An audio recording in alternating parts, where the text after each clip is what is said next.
Hello everyone, good morning, welcome back to our channel. তোমরা সবাই কেমন আছো? আশা করছি তোমরা যেখানে আছো ভালো আছো, সুস্থ আছো। আর আমরাও কিন্তু বেশ ভালো আছি তোমাদের ভালোবাসা ও আশীর্বাদে।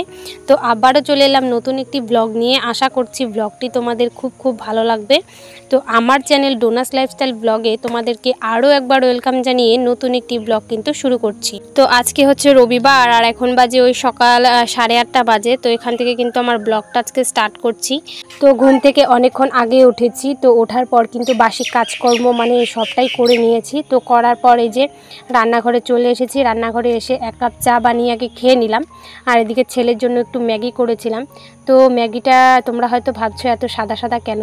তো ম্যাগিটাতে না একদমই মশলা কম দিয়েছি, তো সেই জন্য কিন্তু সাদা। তো যেহেতু মশলা টশলা বেশি বাচ্চাদেরকে না খাওয়ানোই ভালো, তো সেই জন্য কিন্তু একদম হালকা মশলা দিয়ে কিন্তু ম্যাগিটাকে রান্না করে নিয়েছি। তো যাই হোক, এটা ওকে খাইয়ে দিয়ে আমি এই যে ভাতটাও বসিয়ে দিয়েছি। তো ভাতটা আগেই বসিয়ে দিয়েছি, তো বসিয়ে দিয়েই কিন্তু ম্যাগিটা ওকে খাইয়ে দিয়েছি। তারপরে যে রান্নাবান্নার জন্য কিন্তু সবজি কেটে কিন্তু ধুয়ে আমি গুছিয়ে নিয়েছি।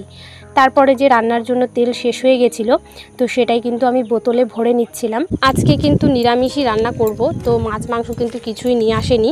তো যাই হোক, এদিকে কেটে নিয়েছিলাম হচ্ছে ঢেকিয়া শাক আর আলু, তো সেটাকে কিন্তু এই যে ভাজা করে নিয়েছি।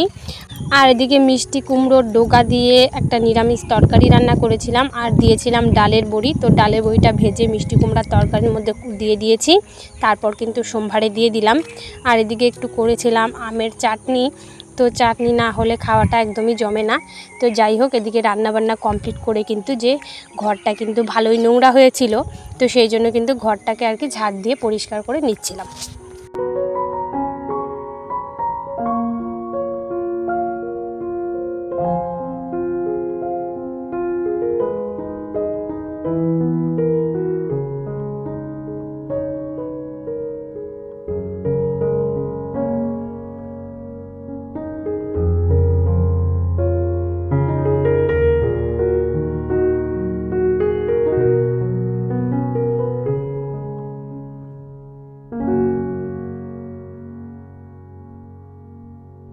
এদিকে দেখো রান্নাবান্না কমপ্লিট হয়ে গেছে। তো রান্নাবান্না কমপ্লিট করে আমি ঘরটাকে ভালো করে গুছিয়ে নিয়েছি, গুছিয়ে একদম ঝাড় দিয়ে পরিষ্কার করে নিয়েছি। আর এদিকে কিছুটা জামা কাপড় আর কি ভিজিয়ে রেখেছিলাম, সেটাই কিন্তু কেচে দিয়েছি। কেচে একদম মেলে দিতে চলে এসেছি। তো আজকে খুব একটা রোদ কিন্তু ওঠেনি, ওই হালকার মধ্যে রোদ। আর এই কয়েকদিন থেকেই একদম একটা দিনও বাকি নেই যে বৃষ্টি হচ্ছে না, প্রতিটা দিনই বৃষ্টি হচ্ছে। তো এই যে দেখো একটু বেলা শেষে হালকা একটু মানে রোদটা উঠেছে। তো যাই হোক, এদিকে দেখো জুতোগুলো মানে ছেলের জুতোগুলো নোংরা হয়েছিল, তো সেগুলো কিন্তু একটু পরিষ্কার করে নিয়েছি। আর এদিকে আমাদের খাওয়া দাওয়া হয়ে গেছে, আর খাওয়া দাওয়া কমপ্লিট করে নিয়েছি। খাওয়া দাওয়া করে এই যে উঠোনে কতগুলো ঘাস জমা হয়েছিল, সেগুলোকেই কিন্তু আজকে পরিষ্কার করতে বসে গেছি। তো আজকে যেহেতু একটু আর কি ওয়েদারটা একটু মানে ঠান্ডা ঠান্ডাই আছে, তো ভাবলাম যে বৃষ্টিও নেই, তাহলে ঘাসগুলোকেই পরিষ্কার করা যাক। তো সেই জন্য কিন্তু ঘাসগুলোকে পরিষ্কার করতে এই যে বসে গেছি।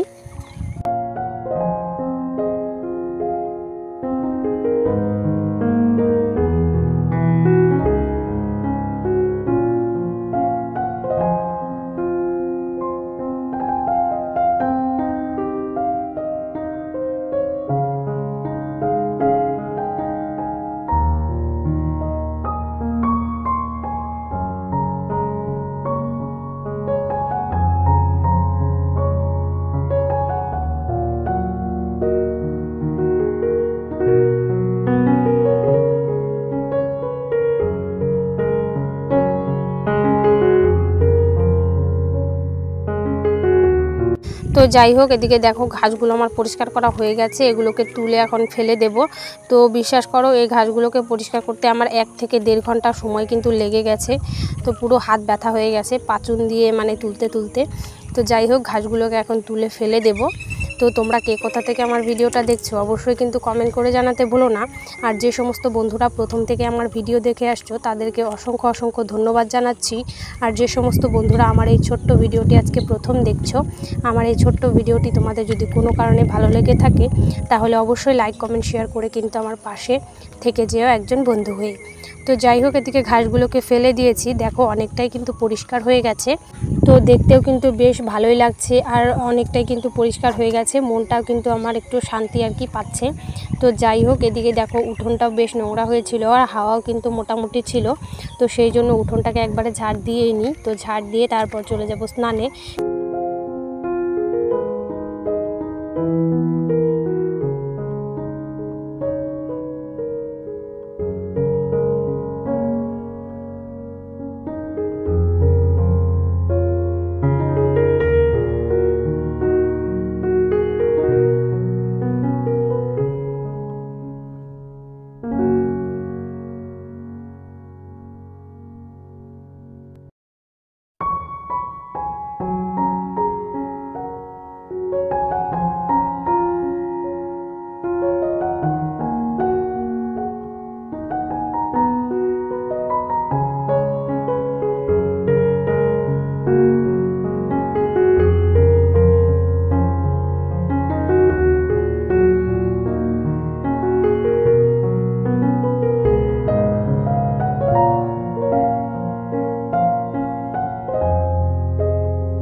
তো আমরা গ্রামের মানুষরা কিন্তু এভাবেই কাজবাজ করে থাকি, তো সমস্তটাই আমাদের করতে হয়। তো যাই হোক, এইদিকে দেখো আমি কিন্তু স্নান করে নিয়েছি আর পুজোটাও কিন্তু কমপ্লিট করে নিয়েছি। তো আর এইদিকে দেখো একটু বিকেলবেলার দিকে রোদ উঠেছিল বলে এই যে সুপারির খোলগুলোকে একটু রোদে দিয়েছিলাম, তো একটু হালকা আর কি শুকিয়ে গেছে, মানে একটু ভেজা ছিল, তো সেটাই আর কি শুকিয়ে গেছে। তো সেটাই কিন্তু রান্নাঘরে রান্নার জন্য আমি গুছিয়ে রেখে দেব। তো কয়েকদিন থেকে বৃষ্টির কারণে দেখো সমস্ত বাড়িঘর কেমন হয়ে গেছে, তো লেপার দরকার। আর লেপলে তো হবে না, কারণ বৃষ্টি এসে আবার যদি ধুয়ে যায় তাহলে আমার কী লাভ বলো, খাটুনিগুলোই আমার বেকার যাবে। তো সেই জন্য কিন্তু আর লেপালেপিও করছি না। তো দেখি যে কবে আর কি রোদটা ভালো করে উঠবে, তারপর কিন্তু লেপালেপিগুলো করব। তো যাই হোক, বাড়িঘর পরিষ্কার পরিচ্ছন্ন করে রাখলে নিজেরও ভালো লাগে।